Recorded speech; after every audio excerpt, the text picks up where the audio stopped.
আসসালামু আলাইকুম রহমতুল্লাহ। নাহমাদুহু ওয়া নুসাল্লি আলা রাসূলিহিল কারীম ওয়া আলা আলিহি ওয়া সাহবিহি ওয়া আহলি বাইতি আজমাইন। আউযু বিল্লাহি মিনাশ শাইতানির রাজিম। রব্বি ইশরাহ লি সাদরি ওয়া ইয়াসসির লি আমরি ওয়াহলুল উকদাতাম মিন লিসানি ইয়াফকাহু কাওলি। ক্বালা আন-নাবিয়্যু সাল্লাল্লাহু আলাইহি ওয়াসাল্লাম খায়রুন নাস মান ইয়ানফাউন নাস আও কামা ক্বালা আলাইহিস সালাতু ওয়াস সালাম। মাননীয় স্পিকার, আপনাকে ধন্যবাদ। বাজেট সেশনের শুরু থেকে এ পর্যন্ত যে সমস্ত সম্মানিত সদস্যবৃন্দ আলোচনায় অংশগ্রহণ করেছেন, আমি তাদের সকলকে অন্তরের অন্তঃস্থল থেকে ধন্যবাদ জ্ঞাপন করছি। সকলেই তাদের বিবেচনাবোধের জায়গা এবং জ্ঞান থেকে এই আলোচনায় অংশগ্রহণ করেছেন। আমি এই ধারণা পোষণ করতে চাই, দেশ, সমাজ, জাতি এবং দিনের কল্যাণেই তারা তাদের আলোচনা রেখেছেন। এটি ঠিক যে সকলের চিন্তাধারা একই ধরনের হবে না, সরকারি দলেও না, বিরোধী দলেও না। চিন্তা একই ধরনের হলে এত লোকের বক্তৃতার প্রয়োজন হতো না, এত সময় খরচ করতে হতো না। সবার পক্ষ থেকে দুই দিক থেকে একজন করে বক্তব্য রাখলেই বিষয়টা চুকে যেত। আমরা এখানে জনগণের ভালোবাসা এবং ভোটে নির্বাচিত হয়ে মহান আল্লাহর ইচ্ছায় আসার সুযোগ পেয়েছি এবং সবাই নিজের বিবেক, মহান আল্লাহ তাআলা আর প্রিয় জনগণের কাছে দায়বদ্ধ। এই দায়বদ্ধতার জায়গা থেকেই আমরা আমাদের বক্তব্য রেখে থাকি। বাজেট সেশন বছরের সবচেয়ে গুরুত্বপূর্ণ সেশন।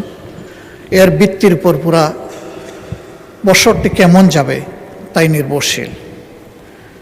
আমি বিশ্বাস করি সকল সদস্যই সেদিকে খেয়াল রেখে তারা বক্তব্য উপস্থাপন করেছেন।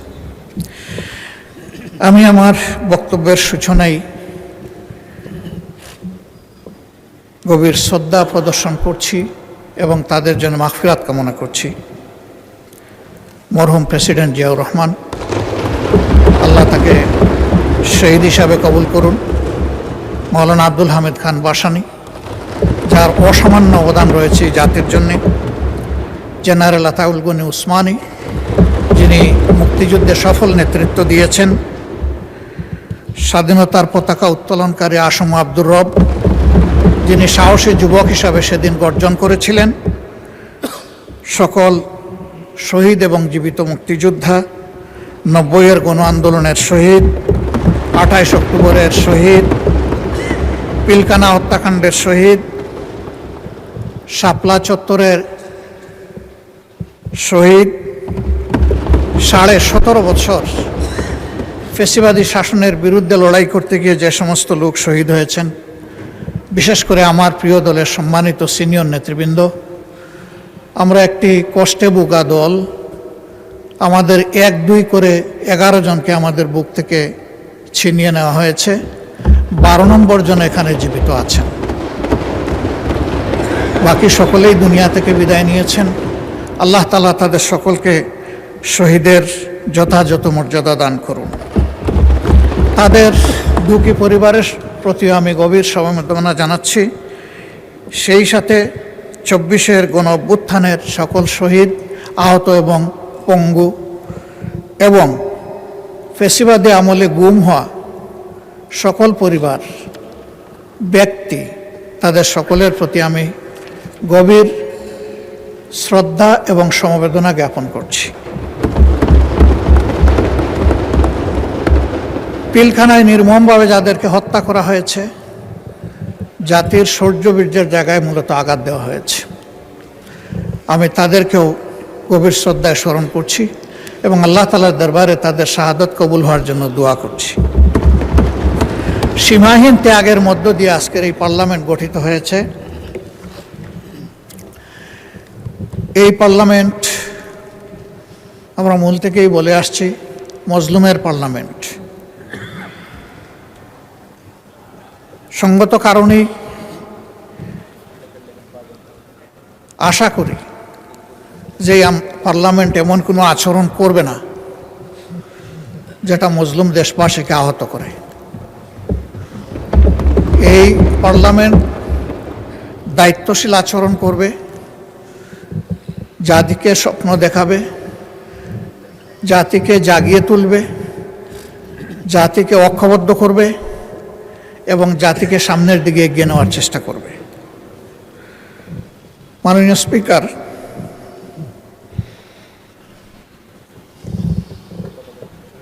আমরা এই বাজেট অধিবেশনে বাজেট বড় না ছোট, বাস্তবায়নযোগ্য বা তার সামনে চ্যালেঞ্জ আছে, এর সংখ্যাতাত্ত্বিক অনেক বিশ্লেষণ আমরা করেছি। আমি ওই দিকে খুব একটা যেতে চাই না, কারণ এই ব্যাপারে বিস্তারিত আলোচনা হয়েছে। এই সংসদে আজকে আমরা যারা আছি, একসময় আমরা একদিকেই বসতাম, বিশেষ করে 2001 থেকে 2006, অল্প দুই একজন ছাড়া বা দুই একটি দল ছাড়া। এখন আমরা দুই অংশে সংযুক্ত, আমি বিভক্ত বলছি না, সংযুক্ত। কারণ কোনো যানবাহনে এক চাকায় চলে না। যানবাহন ড্রাইভ করতে হলে মিনিমাম 2টা টায়ার লাগে। এই সংসদেরও 2টা টায়ার, একটা সরকারি দল আর একটা বিরোধী দল। যে কোনো একটা টায়ার যদি অকেজ হয়ে যায়, পুরা যানবাহন অকেজ। সুতরাং আমরা সবাই খেয়াল রাখবো এই টায়ার 2টি যাতে সচল থাকে। এই টায়ারে আপনি পিন লাগাবেন, পেরেক মারবেন, তাহলে কিন্তু ওই টায়ারটা ফুটো হয়ে যাবে। ওইটা ফুটো হয়ে গেলে ওই টায়ারও চলবে না, যেটা অবশিষ্ট।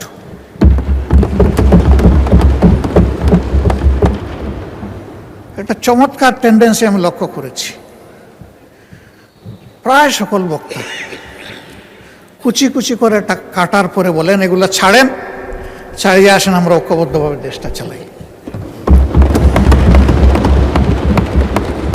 ওই কুচি কুচি করার যন্ত্রটা আসেন আমরা ফেলে দিই।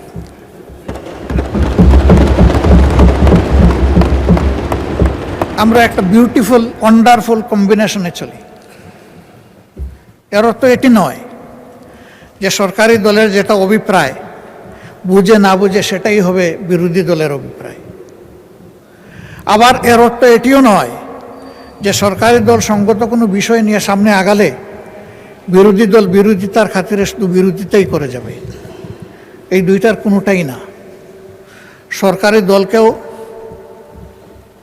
বিরোধী দলকে সম্মান করার মানসিকতা থাকতে হবে, আর বিরোধী দলেরও সঙ্গত সকল ব্যাপারে সরকারকে সহযোগিতা করার মানসিকতা থাকতে হবে। এই কথাটি আমরা প্রথম দিনই বলে রেখেছি। মাননীয় স্পিকার, অতীত অভিজ্ঞতা আমার নেই, আপনার আছে। এইখানে আরও কিছু কিছু সম্মানিত সদস্যের আছে, তবে আমরা বেশিরভাগ নবীন। নবীনদের অধিকার থাকে প্রবীণদের কাছ থেকে শিকার, কিন্তু আমরা মন্দতা শিখতে চাই না, আমরা শিখতে চাই ভালোটা। অতীতে এই সংসদে দাঁড়িয়ে ব্যক্তিকে তুষামত করার জন্য গান হয়েছে, কবিতা হয়েছে, স্বপ্নবিলাস হয়েছে। প্রিয় জনগণের ট্যাক্সের টাকা খরচ করে এই সংগঠনে, এই সংসদে এটা হওয়া উচিত নয়।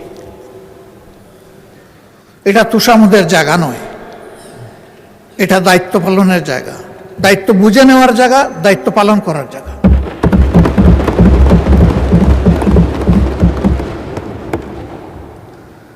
অনেক সময় ব্যক্তিকে খুশি করতে গিয়ে অন্যকে আবার বেশি করে আমরা আঘাত করে ফেলি।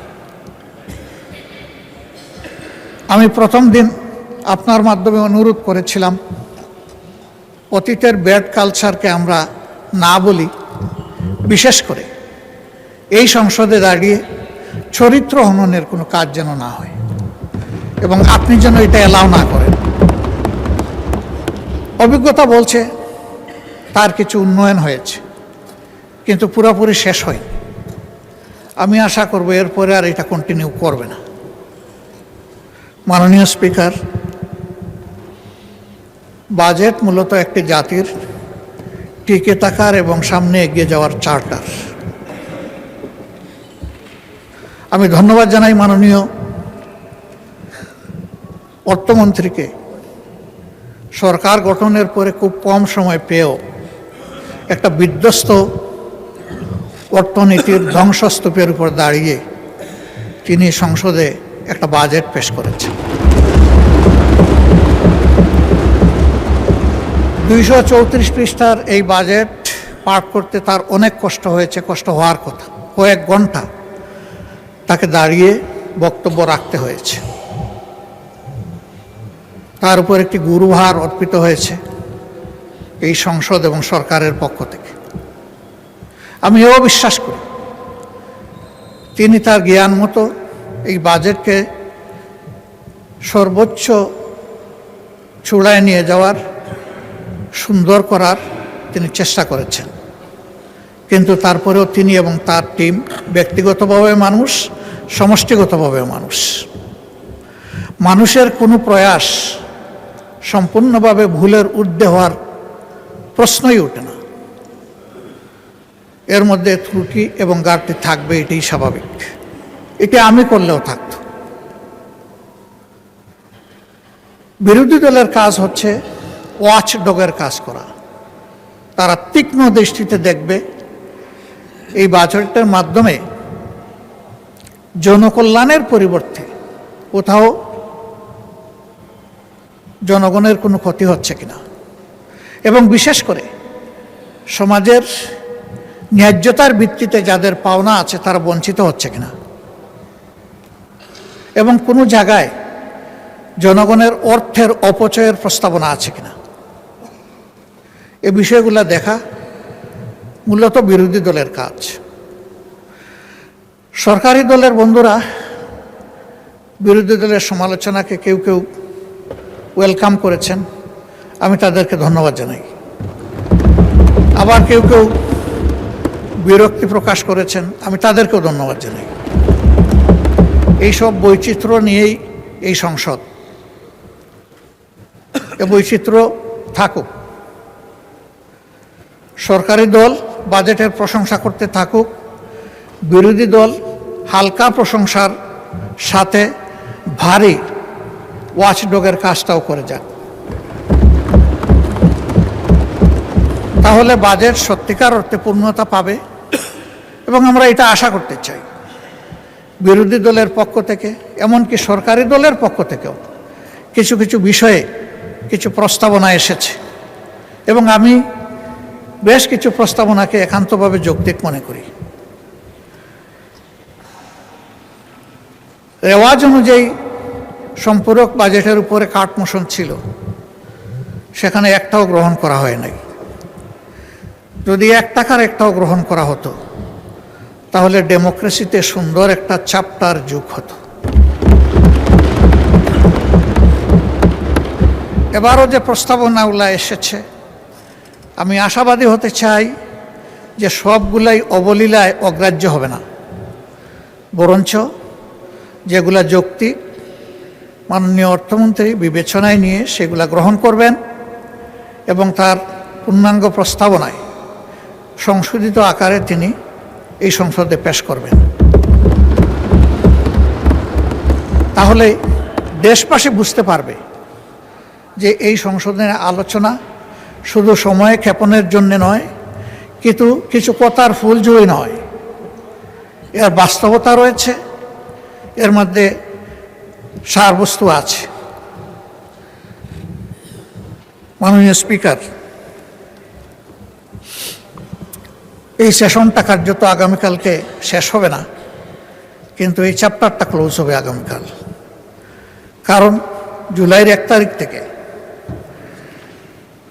এই বাজেট বাস্তবায়ন শুরু হবে ইনশাআল্লাহ।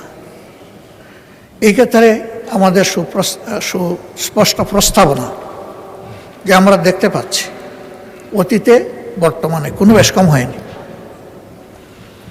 এটা জুলাই টু জুন হওয়ার কারণে এবং শেষের দিকটা বন্যা দুর্যোগ থাকার কারণে তাড়াহুড়া করে অর্থ ছাড়া হয়, সারা 10 মাসে 42%, আর এই সময় আরও 42% থেকে যা হয় পুরোপুরি। পরে এখানে অপচয় এবং লুটপাটের দুয়ার উন্মুক্ত হয়ে যায়। আমাদের প্রস্তাবনা কালকেও এখানে আলোচনায় এসেছে, পরশু এসেছে, এর আগেও এসেছে। আমরা আমাদের ছায়া বাজেটেও বলেছি যে ফিসকাল ইয়ারটা আমাদের ক্যালেন্ডার ইয়ারের সাথে মিলিয়ে দেওয়া হোক, অর্থাৎ জানুয়ারি থেকে ডিসেম্বর এই সময়টা হোক ফিসকাল ইয়ার। জাতির ক্ষতি হ্রাস পাবে, কাজের গতি বৃদ্ধি পাবে। আমরা আশা করব এটা সক্রিয় বিবেচনায় নিয়ে কার্যকর হবে ইনশাআল্লাহ। দ্বিতীয় সংক্রান্ত যে মৌলিক কথাটি বলে রাখতে চাই যে এই বাজেট আমরা প্রণয়ন করি ঠিক আছে, কিন্তু আমরা বাস্তবায়ন করি না। বাস্তবায়ন করে আমাদের নির্বাহী ফোর্স যারা আছে তাদের মাধ্যমে, রাষ্ট্রের কর্মকর্তা কর্মচারীদের মাধ্যমে বাস্তবায়ন হয়, তারাও ভুলে উঠবে না। এটা নিয়মিত ইভ্যালুয়েশন বা অ্যাপ্রোপ্রিয়েশনের যদি একটা সিস্টেম আমরা এস্টাবলিশ করতে পারি, তাহলে জনগণের ট্যাক্সের টাকার সর্বোচ্চ সদ্ব্যবহার হবে, এটা আমরা নিশ্চিত হতে পারি। এই জন্যে প্রতি 3 মাস অথবা 4 মাস অন্তর অন্তর এর ইভ্যালুয়েশন বা অ্যাপ্রোপ্রিয়েশন রিপোর্ট এবং আলোচনাই সংসদে হওয়া উচিত। বিশেষ করে শেষ 3টি মাস হাতে রেখে সম্পূরক বাজেটটা আসা দরকার। এবারও আমি ব্যক্তিগত আলোচনায় বলেছিলাম যে দেরি করলেন কেন, এটা আরও আগে আনতে পারতেন। একজন দায়িত্বশীল সম্মানিত সদস্য তিনি বললেন যে এত আগে প্রেডিক্ট করব কিভাবে। আমি বললাম যখনই পরিকল্পনা নেওয়া হয়েছে প্রেডিকশন তো তখন হয়ে আছে, এবং এর একটা টাইম লাইনও হওয়া উচিত, কোন কাজটা কোন সময়ের ভিতরে সম্পন্ন হবে। যদি এইভাবে ইভ্যালুয়েশন এবং টাইম লাইন ফলো করে আমাদের বাজেট পরিকল্পনা বাস্তবায়ন হয়, তাইলে 3 মাস কেন 6 মাস আগেও প্রেডিক্ট করা কোনো অসম্ভব নয়। আর এখানেও আমরা দেখলাম যে অন্তত 20 দিন আগে তো প্রেডিকশন করা গেছে। তো 20 দিন আগের প্রেডিকশন যদি হয় তাইলে 3 মাস আগেরও প্রেডিকশন করা সম্ভব। তখন আর ওই যে অপচয় এবং লুটপাট, এটা সম্ভাবনাটা কমে আসবে। আমাদের সমাজে বাজেট বাস্তবায়ন বা উন্নয়নের সবচেয়ে বড় বাধা হচ্ছে দুর্নীতি, জবাবদিহিতার অভাব, সততা স্বচ্ছতার অভাব। এটি আমাদের সবচেয়ে বড় চ্যালেঞ্জ। এই চ্যালেঞ্জ একদিনে দূর হবে না, কিন্তু কোনো একটা জায়গা থেকে শুরু করতে হবে, এবং পদ্ধতিগতভাবে যদি এটা আমরা শুরু করতে পারি তখন এটা সুফল আমরা পেতে পারি। মাননীয় স্পিকার, আমাকে কতটুকু সময় দিবেন আগে বলেন নাই, আমি ধারণা করে নিচ্ছি এই সংসদে কেউ কেউ যেভাবে আনলিমিটেড সময় পেয়েছেন, আজকে আশা করি আমিও সেই রকম পাবো। আপনাকেও আনলিমিটেড সময় দেওয়া হবে, বলুন। ধন্যবাদ মাননীয় স্পিকার, তবে আনলিমিটেডটাও লিমিটেড হবে ইনশাল্লাহ।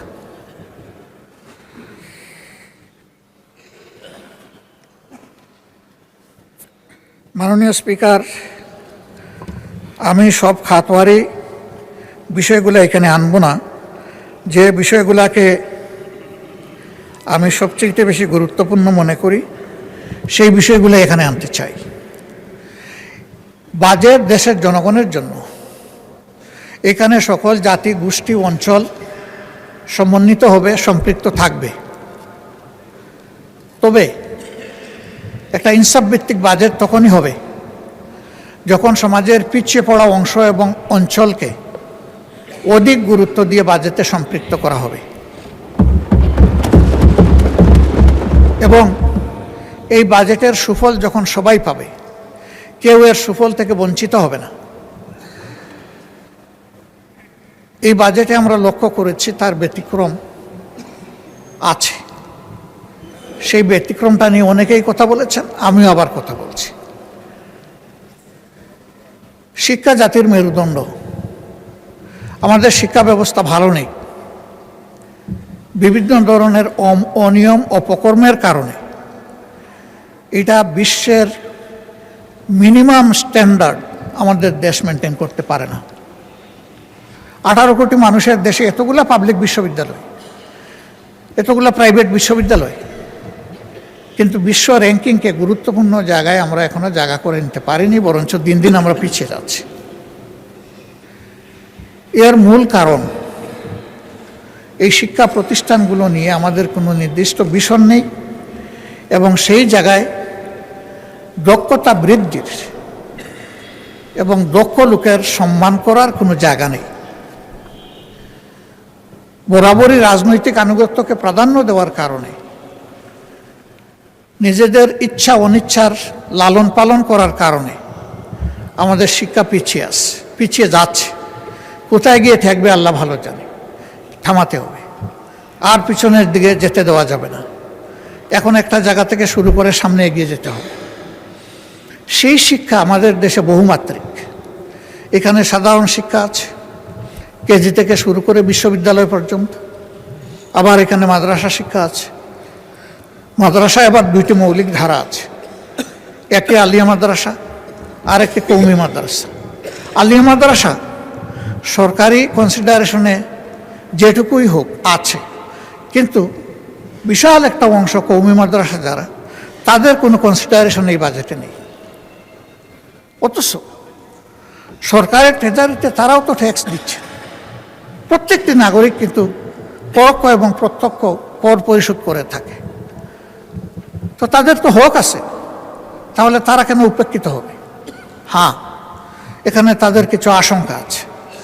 তাদের আশঙ্কা হলো সরকারি দান অনুদান সুবিধা যদি গ্রহণ করা হয়, তাহলে এই শিক্ষা ব্যবস্থার উপরেও সরকার ইচ্ছামতো নিয়ন্ত্রণ আরোপ করবে। তখন ইসলামী শিক্ষার মৌলিকত্ব ক্ষুণ্ণ হতে পারে। যদি তাদের সম্মিলিত যে সংস্থা আছে হায়াতুল উলিয়া, তাদের সাথে বসে তাদেরকে নিশ্চয়তা দেওয়া যায় যে আপনাদের পরামর্শ মোতাবেকই এগুলা পরিচালিত হবে, আমরা জোর করে কিছুই চাপাবো না।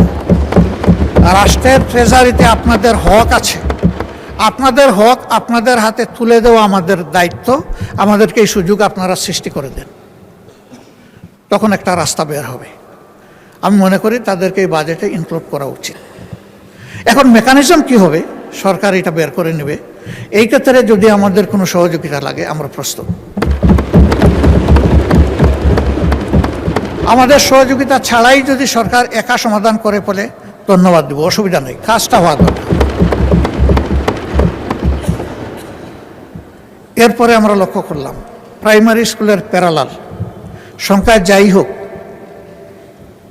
ইবতেদায়ী মাদ্রাসা আছে, সেই মাদ্রাসাগুলার কোনো অ্যাকোমোডেশন এখানে নাই, আমাদের বাজেটে নাই। তারাও শিক্ষায় কন্ট্রিবিউট করছে। আমি দাবি করব তাদেরকেও এর অন্তর্ভুক্ত করা। নন এমপিওভুক্ত যে সমস্ত শিক্ষা প্রতিষ্ঠান আছে, ফ্যাসিস্ট আমলে বাস্তবতা থাকা সত্ত্বেও অনেক প্রতিষ্ঠান এমপিওভুক্ত হয়নি। এটা ঠিক যে এই ধরনের বেশ কিছু প্রতিষ্ঠান থাকতেও পারে যাদের কোনো ন্যূনতম মান নেই, দেওয়ার মতো অবস্থা নেই। নিরপেক্ষভাবে নির্মোহভাবে মান যাচাই করে, লাইকিং ডিসলাইকিংয়ের ভিত্তিতে নয়, কোনো এলাকা বা অঞ্চল বেদে বৈষম্য নয়, একটা কমিটি বা কমিশন করে শিক্ষা মন্ত্রণালয়ের অধীনে যাচাই বাছাই করে যেগুলা এমপিওভুক্ত হওয়া উচিত, তাদেরকে আর ঝুলিয়ে না রেখে তাদের উপর আর জুলুম অব্যাহত থাকুক, এটা আমরা চাই না। আমরা চাই যে এটার অবসান হোক, এটার সমাধান হোক। শিক্ষা জাতির প্রতি কোনো অনুগ্রহ নয়, একটি জাতির অধিকার। এই অধিকার দেওয়ার দায়িত্ব হলো রাষ্ট্র বা সরকারের। প্রত্যেক দেশেই, উন্নত দেশেও শিক্ষার 2টি পথ রয়েছে, একটি সরকারি, একটি বেসরকারি। বেসরকারিতে তারা যাবে, সরকারির চাইতে যারা উন্নত শিক্ষা আছে বলে মনে করে, যাদের অর্থ আছে, অ্যাফোর্ডেবিলিটি আছে, তারা যাক, অসুবিধা নেই। কিন্তু যে জনগণ সরকারি শিক্ষাটা নিতে চায়, তাদেরকে মানসম্মত শিক্ষা নিশ্চিত করা হচ্ছে সরকারের কাজ। এই ক্ষেত্রে অবশ্যই পুরা শিক্ষাটাই সরকারিকরণ হওয়ার দাবি রাখে। এই বিষয়টাও আমি সরকারকে বিবেচনায় নেওয়ার জন্য অনুরোধ করব। তবে হ্যাঁ, এবারকার বাজেটে এটা কতটুকু সম্ভব হবে এটা তারা বিবেচনা করে দেখবেন। 5 বছরের জন্য এই পার্লামেন্ট এবং সরকার গঠিত হয়েছে। আমরা আশা করি যে 5 বছর এটা কন্টিনিউ করবে। এর একটা স্বল্প, মধ্য এবং দীর্ঘমেয়াদী পরিকল্পনা থাকা দরকার। জাতিকে আশ্বস্ত করা দরকার যে আমরা এইভাবে আগাতে চাচ্ছি। জাতির সামনে বিষয়টা স্পষ্ট করা দরকার। মাননীয় স্পিকার, শিক্ষায় অনগ্রসর একটা জনগোষ্ঠী আছে, তারা আমাদের অংশ, তারা এই দেশের নাগরিক। তাদের একটা অংশ বা বড় অংশ পাহাড় অঞ্চলে বসবাস করে। যোগাযোগে, স্বাস্থ্যসেবায়, শিক্ষায়, এই 3টা মৌলিক বিষয়ে তারা অনেক পিছিয়ে। এবং অনেক পিছিয়ে থাকার কারণেই পাহাড়ে অনবরত অস্থিরতা লেগেই আছে। তাদেরকে আস্থায় আনতে হবে, ন্যায্যতার ভিত্তিতে তাদের প্রাপ্য তাদের হাতে তুলে দিতে হবে, অতীতের বঞ্চনা সহ তাদের হাতে তুলে দিতে হবে। যদি এইভাবে তাদেরকে আমরা মূল ধারায় ফিরিয়ে আনতে পারি, আমরা আশা করি সেখানে দেশপ্রেমিক সেনাবাহিনীর আর কোনো সদস্যকে নিহত হতে হবে না। তারা তখন বিশ্বাস করতে শুরু করবে যে এই দেশ আমাদের সকলের, এই দেশকে বাঁচানোর দায়িত্ব, এগিয়ে নেওয়ার দায়িত্ব আমাদের সকলের। আমরা এই বিষয়েও আমি বিশেষভাবে দৃষ্টি আকর্ষণ করছি। বিশ্ববিদ্যালয়গুলো আমার প্রিয় দেশে কোনো মানে আসলো না, আসবে কিভাবে? বিশ্ববিদ্যালয়ে সেই রকম মানসম্মত কোনো গবেষণা নেই, গবেষণার জন্য পর্যাপ্ত ফান্ডও নেই, লজিস্টিকও নেই, এবং আমার ধারণা মন মানসিকতাও নেই। ইচ্ছা থাকলে তো একটা উপায় বের হয়। শিশু কান্না করলে তো মা কিছু দুধ দেয়। আমাদের বিশ্ববিদ্যালয়গুলো যদি রিসার্চ বেস না হয়, তাহলে চিরজীবনই আমরা একটা আমদানি নির্ভর জাতি হিসাবে থেকে যাব। আমরা যে সমস্ত ক্যাপিটাল, মেশিনারি, লজিস্টিক এবং আমাদের প্রয়োজনীয় পণ্য বিদেশ থেকে আমদানি করে থাকি, তাকে আমদানিই করতে থাকবো আর শুধু খুঁজতে থাকবো যে কোন দেশ থেকে ভালো আমদানি করা যাবে, নাকি একদিন আমরাও রফতানি করার জন্য এই পণ্যগুলো তৈরি হব। জাতিকে যদি এই ক্ষেত্রে তৈরি করতে হয়, অবশ্যই বিশ্ববিদ্যালয়গুলোকে গবেষণা কেন্দ্রে পরিণত করতে হবে। এবং আমি অনুরোধ করব, শিক্ষায় যে ফান্ড দিয়েছেন, যদি আরও সম্ভব হয় আরও ফান্ড দিয়ে, স্পেশাল অ্যালোকেশন দিয়ে অন্তত 5-7টা ইউনিভার্সিটিকে স্পেশালি ডেজিগনেট করা দরকার, স্পেশাল অ্যাসাইনমেন্ট দেওয়া দরকার যে আমাদের জাতি আপনাদের কাছ থেকে এটি চায়। এই বাজেটকে আমি বড় বলবো না, ছোটও বলবো না, মধ্যমও বলবো না। আমি বলবো জাতির প্রয়োজনে যা দরকার সেই রকম বাজেটে নিতে হবে। আমি এটাও বিশ্বাস করি, রেভিনিউ আহরণে আমাদের যে আশঙ্কা, অতীত অভিজ্ঞতার আলোকে সরকার নিজে যদি সৎ হয় এবং সদিচ্ছা থাকে, তাহলে যে রেভিনিউ টার্গেট এখানে আমরা ফোকাস করেছি, তার চাইতে বেশি রেভিনিউ আহরণ করা সম্ভব। তবে 3টা বিষয়ের দিকে খেয়াল রাখতে হবে। আমাদের দেশে যারা ইনকাম ট্যাক্স দিয়ে থাকেন, আয়কর দিয়ে থাকেন, তারা 3টা ট্যাক্স দেন। একটা হচ্ছে সরকারি ট্রেজারিতে জমা হয়, আরেকটা কিছু অসৎ লোকের পকেটে যায় যারা এই প্রক্রিয়ার সাথে জড়িত, আর আরেকটা চাঁদাবাজদের পকেটে যায়। এরকম যারা আয় করেন তাদেরকে যদি নিশ্চয়তা দেওয়া হয় ট্যাক্স শুধু একটাই হবে, দ্বিতীয়টা আর তৃতীয়টা থাকবে না, তাহলে আমি বিশ্বাস করি স্বপ্রণোদিত হয়ে এই সমস্ত ব্যবসায়ীরা আরও বেশি ট্যাক্স দিতে তারা আগ্রহী হবে। সেই সাথে এই ব্যবসায়ীরা যখন দেখবেন যে তাদের ব্যবসা যদি কখনো ঝুঁকিতে পড়ে, তখন সরকার এবং দেশ এসে তাদের পাশে দাঁড়ায়। এই আস্থা যদি তাদের মধ্যে তৈরি হয় যে ট্যাক্স শুধু ওয়ান ওয়ে টানেল নয়, এটা 2 ওয়ে টানেল, আমি দিব আর বিপদে পড়লেও আমি পাবো, সেই রকম আস্থার পরিবেশ যদি সৃষ্টি করা যায়, সকল দেশের ব্যবসায়ীরা, উন্নত দেশের ব্যবসায়ীরা যেভাবে এই ট্যাক্স দিয়ে থাকেন, আমাদের ব্যবসায়ীরাও সেটা দিবেন বলে আমি বিশ্বাস করি। তাদের যাদের সাথেই কথা হয়েছে তারা বলেছে যে আপনারা কাঠ মোশন করে ওই দুইটা ছাঁটাই করে দেন, 2 নম্বর আর 3 নম্বর, দেখবেন আমরা ট্যাক্স দেই কিনা। ব্যবসায়ীদের মধ্যে সকলের উদ্দেশ্য সমান নয়, এর মধ্যে বেশিরভাগ ব্যবসায়ী সৎ, তারা সততার সাথে বাঁচতে চান, কিন্তু তাদেরকে বাধ্য করা হয় অসৎ হতে। আর কিছু আছে মজ্জাগতভাবে অসৎ, ওরা সব সময় সব জায়গায় লুণ্ঠন এবং ডাকাতির মানসিকতা নিয়েই তারা থাকে। এদের সংখ্যা বেশি নয়, তাদের নামের তালিকাও দীর্ঘ নয়, কিন্তু এই 5-7 জনের হাতেই গত 15টা বছর দেশ লুণ্ঠিত হয়েছে। আমরা বিস্মিত, এদেরকে আমরা সবাই চিনি, কিন্তু তাদের সাথে আমরা কেউ কেউ আবার গলাগলিও করি। আজকে বাজেট ঘাটতি খুব বেশি নয়, আমরা সবাই বলছি আমাদের 28 লক্ষ কোটি টাকা 15.5 বছরে বিদেশে লন্ডার করা হয়েছে, পাচার করা হয়েছে। সেই পাচার করা অর্থ কিভাবে ফিরিয়ে আনা হবে এই বাজেটে তার কোনো গাইডলাইন নাই, কোনো প্রস্তাবনা নাই। ওই পাচারকৃত অর্থের 9 ভাগের 1 ভাগ 26-27 অর্থ বছরে যদি আমরা ফিরিয়ে আনতে পারি, যদি সেই উদ্যোগ নেওয়া হয়, তাহলে আমাদের কোনো বাজেট ঘাটতি থাকবে না। এ টাকা আমাদের, এ টাকা জনগণের। এই টাকা ডাকাতি, চুরি করে, লুণ্ঠন করে নিয়ে যাওয়া হয়েছে।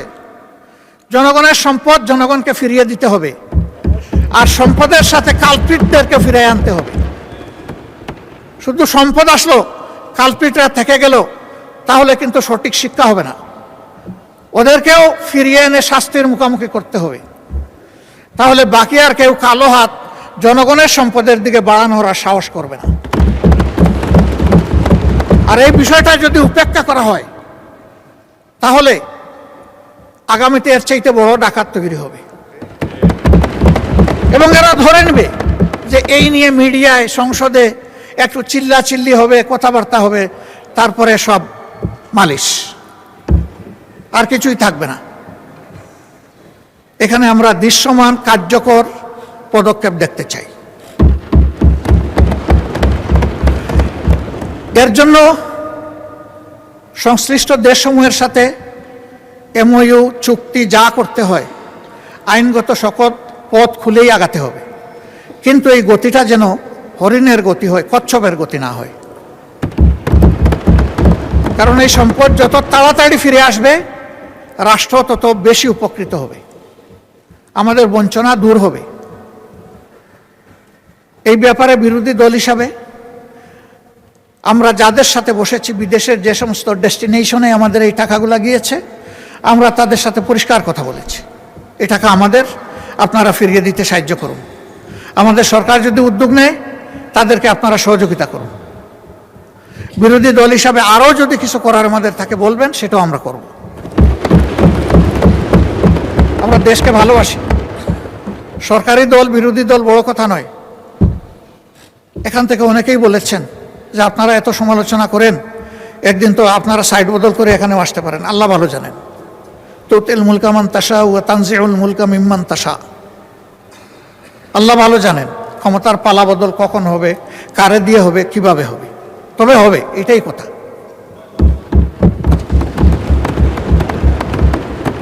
মাননীয় স্পিকার, এরপরে যে বিষয়টার উপর আমি গুরুত্ব দিতে চাই, এটি হচ্ছে আমাদের স্বাস্থ্য খাত। একটি জাতিকে এগিয়ে নিতে হলে শিক্ষার পরেই স্বাস্থ্যের জায়গা। আমাদের স্বাস্থ্য খুবই খারাপ। আপনি নিজেও এগুলা প্রত্যক্ষ করেছেন। অবশ্য আপনার বোধহয় সুযোগ কম হয়, কারণ আপনি তো CMH-এই ট্রিটমেন্ট নেন। এটা তো আপনাদের জন্য স্পেশালি ডেজিগনেটেড। আমরা সেখানে যেতে গেলে হয়তো আপনাদের দোয়া নিয়ে যেতে হবে। কিন্তু আমাদের দেশে পল্লী স্বাস্থ্যকেন্দ্র থেকে শুরু করে মেডিকেল বিশ্ববিদ্যালয় পর্যন্ত সর্বত্র একই চিত্র। ধারণ ক্ষমতার 3 গুণ রোগী টার্নওভার, আউটডোরে, ইনডোরে, সব জায়গায়। এমনকি লজ্জা লাগে যে মানুষ জীবন বাঁচানোর তাগিদে, সুস্থ হওয়ার আশায় স্বাস্থ্যকেন্দ্রে যায়, হাসপাতালে যায়, সেই মানুষগুলো মাটির মধ্যে মেঝেতে শুয়ে আছে। কি করবে? হাসপাতাল কর্তৃপক্ষের তো এত বেড নাই, আবার রোগীকেও মানবিক কারণে ফিরাই দিতে পারছে না। তার চিকিৎসা এখনই দরকার। এখানে নতুন কিছু পদক্ষেপের কথা বলা হয়েছে। আমার এই ক্ষেত্রে সুস্পষ্ট অনুরোধ, যদি অবকাঠামো কোনো জায়গায় দুর্বল থাকে, আগে তা মেরামতের দিকে গুরুত্ব দেন। যদি লজিস্টিক্স সাপোর্টের শর্টেজ থাকে, যদি না অবশ্যই আছে, আগে সেইগুলা সংযুক্ত করেন। ম্যান পাওয়ার শর্টেজ আছে, আগে সেইটা দক্ষতার ভিত্তিতে পূরণ করেন। বিদ্যমান সেবা কেন্দ্র যেগুলো আছে, হসপিটাল যেগুলো আছে, এগুলাকে আগে মানে আনেন। আমি চিকিৎসা শাস্ত্রের একজন ক্ষুদ্র ছাত্র, বেশি দিন এই শাস্ত্রের সাথে থাকতে পারিনি। রাজনীতির ময়দানে চলে এসেছি, অল্প দিন সরকারি চাকরি করেছি। তারপরেও যা দেখি সমাজের একজন সাধারণ নাগরিক হিসেবে, আমাদের স্বাস্থ্যসেবার উন্নয়নের জন্য আমাদের কোনো ভীষণ আমার কাছে ধরা পড়ে না। আমাদের চিকিৎসক যারা আছেন, ম্যাক্সিমাম ক্ষেত্রে কপি অ্যান্ড পেস্ট। আমরা বিদেশকে নকল করি, আমরা নিজেরা কোনো প্রযুক্তি উদ্ভাবন করি না। একই ক্রাইসিস এখানে, অথচ এটি হচ্ছে একটা শতভাগ ক্লিনিক্যাল ওরিয়েন্টেড শিক্ষা। এখানে বই মূল বিষয় নয়, এখানে পেশেন্ট মূল বিষয়। এই নিয়ে আমাদের কোনো ভীষণ আমার কাছে মনে হয় না। আমরা জোড়াতালি দিয়ে চলছি। এই স্বাস্থ্য ব্যবস্থাকে একটা ভিশনারি স্বাস্থ্য ব্যবস্থায় নিতে হবে, এবং এটি সম্ভব। আমাদের মধ্যে প্রতিভার কোনো অভাব নেই, পরিবেশের অভাব। এই পরিবেশটা নিশ্চিত করা হোক, আমি দোয়া করি এবং আহ্বান জানাই। এখানে আবার আর একটা বৈষম্য আছে। আমাদের কিছু রেগুলেটরি সংস্থা আছে স্বাস্থ্যে, তারা ইন্সপেকশনে যান, ইভালুয়েশন করেন, খুব গুরুত্ব দিয়ে খুঁটে খুঁটে প্রাইভেট প্রতিষ্ঠানগুলোকে ধরেন। কিন্তু সরকারি প্রতিষ্ঠানগুলোও ওই রকম ইন্সপেকশন করা, ইভালুয়েট করা তাদের একই দায়িত্ব। সেখানে তারা এটা করেন না। সেখানে মহাপাপ করেও সবাই বহাল তবিয়তে থাকে। সেখানে কোনো ধরনের অ্যাকশন নেওয়া হয় না। এটা এখন নতুন না, ওই চলে আসতেছে ধারাবাহিক। ইনসাফ হচ্ছে। অপরাধ যেখানে, অপরাধ কন্ট্রোল করার দায়িত্ব সরকারের, সেখানে সমানভাবে দুইটাকে ট্রিট করতে হবে। এই দেশে সরকারি শিক্ষা ব্যবস্থায় বিদেশ থেকে ছাত্রছাত্রী আসার তেমন সুযোগ নেই, সার্কের একটু সুযোগ ছাড়া, এটাও খুব সীমিত। কিন্তু বেসরকারি মেডিকেল কলেজগুলোতে বিপুল সংখ্যক বিদেশি ছাত্রছাত্রী এখানে আসে। এর মাধ্যমে দেশের স্বাস্থ্য শিক্ষাকে যেমন এগিয়ে নেওয়ার সুযোগ রয়েছে, ঠিক তেমনিভাবে প্রচুর পরিমাণ রিমিটেন্স আর্ন করারও আমাদের সুযোগ রয়েছে। অতএব সমান তালে এই দুইটাকে যেন সার্ভিলেন্সে রাখা হয়, সেটাই হচ্ছে আমার দাবি। সম্প্রতি 8 দিন হসপিটাল নিয়ে এখানে কথা হয়েছে, অনেক কথা। আমি ওই সমস্ত তর্কে যাচ্ছি না। শুধু মানবিক একটা দল বিষয় সরকারকে বিবেচনায় নেওয়ার জন্য অনুরোধ করব। এই মেডিকেল কলেজটা, হাসপাতালটা একটা মেডিকেল কলেজের হাসপাতাল। এইটার সাথে প্রায় 750 স্টুডেন্টের, মেডিকেল স্টুডেন্টের সম্পর্ক, এবং প্রায় সমপরিমাণ নার্সের সম্পর্ক। এরা বই পড়ে ডাক্তার হতে পারবে না, এবং কেবল বই পড়ে নার্সও হতে পারবে না। এদের রুগী লাগবে, হাসপাতাল লাগবে। তাদের কোনো বিকল্প অ্যারেঞ্জমেন্ট না করে এই হাসপাতাল যদি বন্ধ রাখা হয়, তাহলে এই ছাত্রছাত্রীদের ক্যারিয়ারের দায়িত্ব কে নেবে? অনুরূপভাবে বিদেশ থেকে পরবর্তীতে এই সমস্ত শিক্ষা প্রতিষ্ঠানে আর কোনো ছাত্রছাত্রী ভর্তি হওয়ার কোনো আগ্রহ রাখবে না। বলবে মাঝপথে আমরা ব্ল্যাক আউট হয়ে যাব। এই সিদ্ধান্তহীন, অস্থিতিশীল, অনিশ্চিত গন্তব্যে আমরা যাব না। তাতে কি দেশের লাভ হবে? এখানে যারা কর্মকর্তা কর্মচারী আছে, যারা মালিক পক্ষ আছেন, সংগঠিত ঘটনার জন্য আমরা সকলেই খুবই অনুতপ্ত, আমরা শোকাহত। সঠিক তদন্তের মাধ্যমে কারো দোষ প্রমাণিত হলে তার বিচার হোক, শাস্তি হোক, আমাদের কোনো আপত্তি নেই। কিন্তু প্রতিষ্ঠানের প্রয়োজনীয় সংস্কার যেটা দরকার, সময় বেঁধে দিয়ে সেটা করে এই হসপিটাল অতি সত্বর খুলে না দিলে এই সমস্ত জিনিস হুমকিতে পড়বে। এটা ঠিক, হয়তোবা তাদের কোনো দুর্বলতার কারণে এই ঘটনা ঘটেছে, কিন্তু এটাও ঠিক যে এখান থেকে লক্ষ লক্ষ মানুষ সেবা পেয়েছে এবং তারা এমন কিছু সেবা রেভিনিউ এখানে দিতে পেরেছে। আমিও একটা প্রাইভেট প্রতিষ্ঠানের সাথে জড়িত, আমি বলছি আমিও এটা দিতে পারিনি, এর দ্বারে কাছেও আমি দিতে পারিনি। তাদের ভালোকেও অ্যাপ্রিসিয়েশন দেওয়া হোক, আর তাদের কোনো অপরাধ থাকলে সেটাকেও বিবেচনায় নেওয়া হোক, কিন্তু আমাদের পদক্ষেপটা হোক মানবিক এবং যৌক্তিক। আমি বিশেষ করে মেডিকেল স্টুডেন্ট এবং নার্সদের তাদের একাডেমিক কেরিয়ার এবং জীবন বাঁচানোর জন্য আমি সরকারকে এ বিষয়টা গুরুত্ব দিয়ে বিবেচনা করার জন্য অনুরোধ করব। মাননীয় স্পিকার, সময় তো আমি বেশি নিয়ে ফেলছি, আর অল্প সময়ে আমি শেষ করব ইনশাআল্লাহ। প্রবাসীরা আমাদের সমাজের অংশ। এই প্রবাসীদের নিয়ে এখানে আমরা 1.5-2 ঘন্টা আলোচনা করেছি। সরকারি দল, বিরোধী দল, খুবই প্লিজেন্ট আলোচনায় আমরা অংশগ্রহণ করেছি, কিন্তু এই বাজেটে প্রবাসীদেরকে আস্থায় আনার, সম্মানিত করার বিশেষ কোনো উদ্যোগ আমার কাছে আমি লক্ষ্য করিনি। সেই আলোচনায় আমরা একটা প্রস্তাব দিয়েছিলাম যে প্রবাসীরা সরকারি দলের নয়, বিরোধী দলের নয়, তারা বাংলাদেশের। এই সংসদ থেকে একটা বিশেষ কমিটি বা টাস্ক ফোর্স করা হোক, যারা এই বিষয়গুলা নিয়ে মুভ করবে, দেশে দেশে তাদের সমস্যাগুলা চিহ্নিত করে তার সমাধানের চেষ্টা করবে। আমাদের প্রবাসীরা বিদেশে যাওয়ার সময় তার যেটুকু যোগ্যতা আছে, এই যোগ্যতার সাথে যেটুকু সামর্থ্য আছে সব উজাড় করে দিয়ে বিদায় হয়। জায়গা জমি বিক্রি করে, ধার দেনা করে যায়, হালের বলদ বিক্রি করে, এগুলা করে তারা বিদেশে যায়। এই যেতে গিয়ে তারাও বিড়ম্বনার শিকার হয়। মালয়েশিয়া একটা গুড হাব, যেখানে আমাদের প্রায় 20 লক্ষ লোক থাকে। সেই জায়গায় অতীতে অনেক কেলেঙ্কারি হয়েছে। সেখানে একটা কোম্পানি করে, নুরুদ্দিন আমিন, সে একটা কোম্পানি করে একটা সিন্ডিকেশনের মাধ্যমে 85,000-এ যেখানে একজন শ্রমিক ভাই যাওয়ার কথা, সেখানে তার কাছ থেকে নেওয়া হয়েছে 6-7 লক্ষ টাকা। এখনও সেইটা বহাল আছে।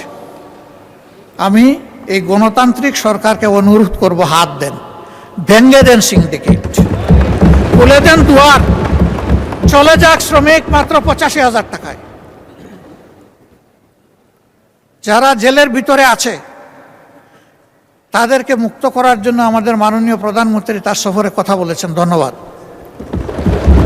তারা মুক্ত হয়ে আসলে এবং যদি তারা সেখানে কাজ পায় আমরা খুব খুশি হব। এদের কোনো দোষ নাই, এরা বুঝে নাই কোনটা জালিয়াতি আর কোনটা সঠিক। দালালের খপ্পরে পড়ে তাদের ভাগ্যে আগুন জ্বলছে। এই দালালদেরকেও আইনের আওতায় আনেন, শাস্তির আওতায় আনেন।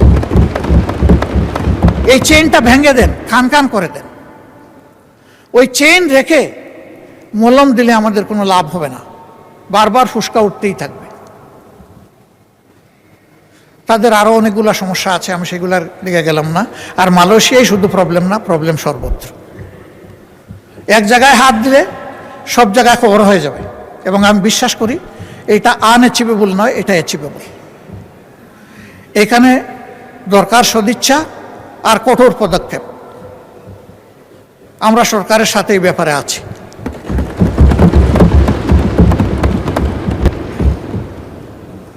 এই প্রবাসীরা আমাদের সম্পদ, তাদেরকে যেন আমরা যথাযথ সম্মান করতে পারি। আমি আবারও বলবো, গত সেশনে এই সেশনে যে ফ্রুটফুল ডিসকাশন হয়েছে, এর ভিত্তিতে কিছু একটা করেন, তাদের আস্থা ফিরে আসুক। যদি আমরা স্বচ্ছতা মেনটেন করতে পারি, আমাদের প্রবাসী ফ্লো আবার বেড়ে যাবে, অনেক বেড়ে যাবে। আর না হয় মালয়েশিয়ার মতো বারবার বাধাগ্রস্ত হবে। এই খুলবে, এই বন্ধ হবে, দরজা খুলবে, জানালা বন্ধ হবে, জানালা খুলবে, দরজা বন্ধ হয়ে যাবে। এই বিপদ থেকে বের হয়ে আসা দরকার। মাননীয় স্পিকার, এখানে এই বাজেটে আমাদের ৭১-এর মুক্তিযুদ্ধে যারা অংশগ্রহণ করেছেন তাদের পূর্বের ভাতাটা বহাল রাখা হয়েছে। খেতাবপ্রাপ্ত মুক্তিযোদ্ধাদের ভাতা কিছুটা বৃদ্ধি করা হয়েছে। আমি অনুরোধ করব সকলেরটা বৃদ্ধি করে দেন। প্রয়োজন সবার আছে।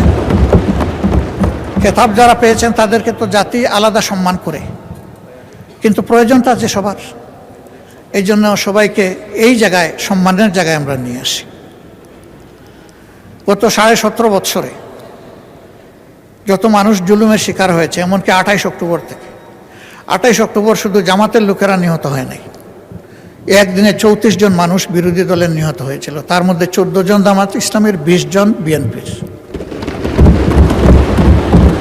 পল্টনের ঘটনাটা ছিল সবচাইতে লোমহর্ষক, হৃদয় বিদারক, অমানবিক, পাশবিক।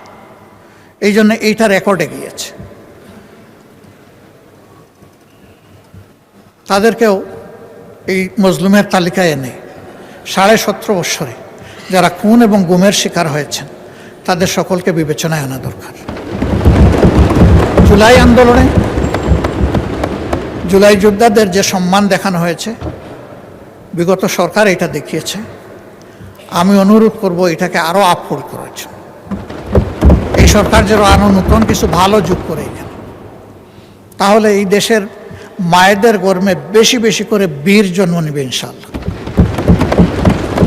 যখন বীর মাতারা দেখবেন তাদের সন্তানদেরকে সম্মান করা হচ্ছে, তখন এই দেশ বীরের দেশে পরিণত হবে। এর সর্বশেষ ভিকটিম হচ্ছে শরীফ ওসমান হাদি। আল্লাহর দরবারে তারও শাহাদত কামনা করছে। এই সবগুলার শুধু সামাজিক মূল্যায়ন নয়, বিচারিক মূল্যায়ন হতে হবে। সব কালপিটদেরকে, সে যত বড় যত উচ্চ মাপের হোক, তাদেরকে বিচারের আওতায় আনতে হবে। কিন্তু সরকারের এই 4 মাসে একটা গণতান্ত্রিক সরকার প্রতিষ্ঠিত হওয়ার পর বিচারের যে গতি এই সমস্ত ক্ষতিগ্রস্ত ব্যক্তি এবং পরিবার আশা করেছিল, সেটা আমরা দেখতে পাচ্ছি না। আমরা দৃশ্যমান অগ্রগতি দেখতে চাই এই বিচারে। এবং আমি বিশ্বাস করি আমাদের নেতৃবৃন্দ নিহত হয়েছেন বেশি, কিন্তু জনশক্তি, কর্মী তো নিহত হয়েছে বিএনপিরই বেশি। দল হিসাবে আপনাদের একটা দায়িত্ব আছে নিজ সহকর্মীদের উপর ইনসাফ করার। সরকার হিসাবে দায়িত্ব আছে সারা দেশবাসী মজলুমদের উপর ইনসাফ করার। সেই ইনসাফটা আপনারা নিশ্চিত করেন। আমরা ইনসাফের কিছু তারতম্য দেখছি, সহযোগিতার জন্য দৃষ্টি আকর্ষণ করছি। প্রথম দিকেই সরকারের পক্ষ থেকে কিছু অনুদান দেওয়া হয়েছে 2টা ঈদে। একেবারে শেষ মুহূর্তে সময়ের কিয়ামত সময় গিয়ে আমাদেরকে বলা হয়েছে আপনাদের জন্য আছে, এ কাজটা করবেন না। সব জায়গায় সমাহারে দিবেন এবং একই সাথে সরকারি দল, বিরোধী দল সবাইকে অবহিত করবেন। এটাকে তো আমরা খাবো না। হ্যাঁ, আমাদের দলের একজনের ব্যাপারে গতকালকে এখানে এক ভাই দাঁড়িয়ে কথা বলেছেন, আমরা তার ব্যাপারে দৃষ্টি দিয়েছি। এটা আমিও যদি হই তা আমাকেও আপনারা নিন্দা করবেন, অসুবিধা নেই। কিন্তু জনগণের হক শুধু আমরা বিরোধী দলের এমপি এই কারণে যেন নষ্ট না হয়। প্রসঙ্গত বলতে চাই, প্রথম অধিবেশনের শেষ বক্তব্যে মাননীয় প্রধানমন্ত্রীর আগে আমি একটু কথা বলার সুযোগ পেয়েছিলাম। যে এলাকার মানুষ আমাকে নির্বাচিত করে এখানে পাঠিয়েছে, মিরপুর কাফরুলের ঢাকা 15 আসনের মানুষ, তাদের কিছু সুখ দুঃখের কথা বলেছিলাম। মাননীয় প্রধানমন্ত্রী সদয় হয়ে আমাকে তার বক্তব্যে বলেছিলেন যে আপনার ওই বিষয়গুলো আমাকে আপনি দিয়ে সহযোগিতা করুন, তথ্য দিয়ে। আমি 4 দিনের মাথায় সেটা তার দপ্তর এবং সংশ্লিষ্ট দপ্তরগুলোতে পৌঁছিয়েছি। এরপরে আবার কিছুদিন আগে একটা সফট রিমাইন্ডার দিয়েছি। হয়তো অনেক কাজের ভিড়ে চাপে তিনি এইদিকে খেয়াল দিতে পারেননি, কিন্তু আমি যে একটা ভুল করে ফেলেছি, আপনার এই আশ্বাসের পরে আমি যে এলাকার জনগণকে বলেছি যে মাননীয় প্রধানমন্ত্রী এটার দায়িত্ব নিয়েছেন, আপনারা আশ্বস্ত থাকুন।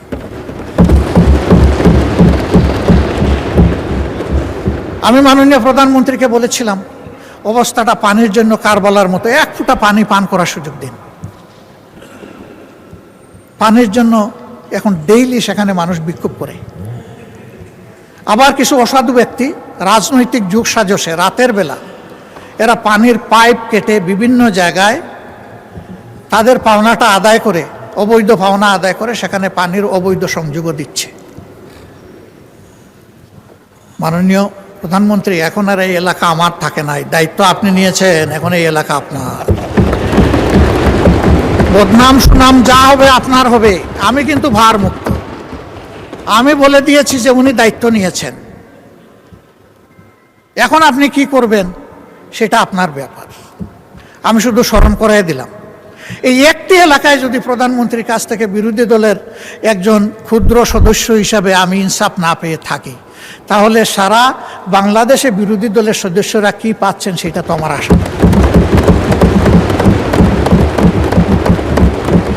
তবে ধন্যবাদ জানাই মাননীয় স্থানীয় সরকার মন্ত্রীকে, তিনি সর্বশেষ একটা চিঠি এটাও কিয়ামতের আগে দিয়েছেন যে সকলের জন্য সমান এই আপনাদের এলাকার অ্যালটমেন্ট।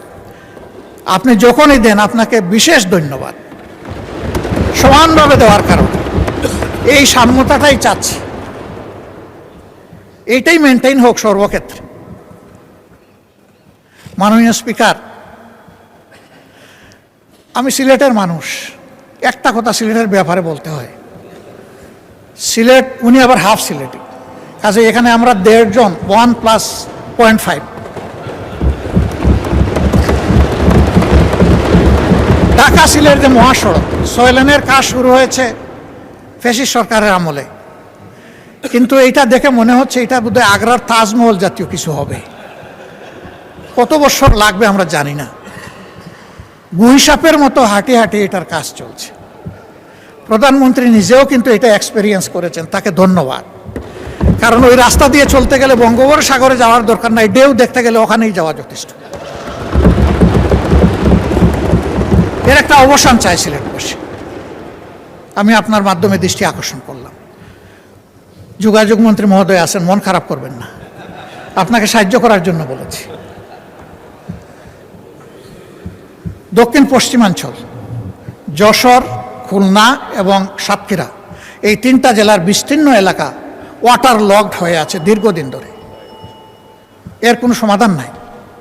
ফলে কৃষক, কৃষি সব কিছু হুমকিতে পড়েছে, এমনকি শিল্পও হুমকিতে পড়েছে। আমি অনুরোধ করব অগ্রাধিকারের ভিত্তিতে এই বিষয়টার প্রতি নজর দিন। এবার মাননীয় স্পিকার, আপনি এখানে না থাকলেও আমি বলতাম, আপনি টাকার কারণে বলছি, আপনি মন খারাপ করবেন না, আপনি লজ্জা নেবেন না, আপনি ভাববেন না যে আমি আপনাকে খুশি করার জন্য বলছি। আমি আমার দায়বোধের জায়গা থেকে, দেশের ভালোবাসার জায়গা থেকে বলছি। ভোলা দেশের সর্বদক্ষিণের জেলা। এই জেলাটি অন্য কোনো জেলার সাথে স্থলভাগে সংযুক্ত নয়, এটাও একটা ওয়াটার লক জেলা, এটা বাংলাদেশের অংশ। তাদের অধিকার রয়েছে বাংলাদেশের অন্যান্য সকল জায়গার যোগাযোগ ব্যবস্থার যে সুবিধা তারা পেয়ে আসছেন, ভোলা এখন এটা পেতে চায়, এটা পাওয়া তাদের অধিকার। ভোলার এই সেতু শুধু ভোলাবাসীর কপাল পরিবর্তন করবে না, আল্লাহ তাআলা ভোলায় যে অপার সম্ভাবনা রেখেছেন, এই ভোলা গোটা বাংলাদেশের এক বিশাল অংশের চিত্র পরিবর্তন করে দিতে পারে। এই জন্য আমাদের নিয়ামতের খনি এই ভোলা যেন আর উপেক্ষিত না থাকে। এই ভোলার সেতুটা আসলেই এটি একটা সম্ভাবনার স্বপ্ন। এই সেতু বাস্তবায়ন হোক। আমার এই প্রস্তাবে সরকারি দল খুশি না, আমি কি করবো, আপনার দলই খুশি না। ওই তারা তো সেই রকম উষ্ণ অভিনন্দন জানালেন না। মাননীয় স্পিকার, আমি আরো আপনাকে আশ্বস্ত করছি, ভোলা আমার শ্বশুর বাড়ি নয়।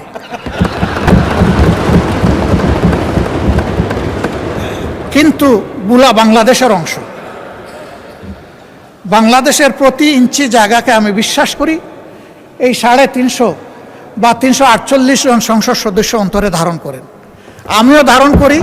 তাই আমার দায়বোধের জায়গা থেকে আমি কথাগুলো বলি।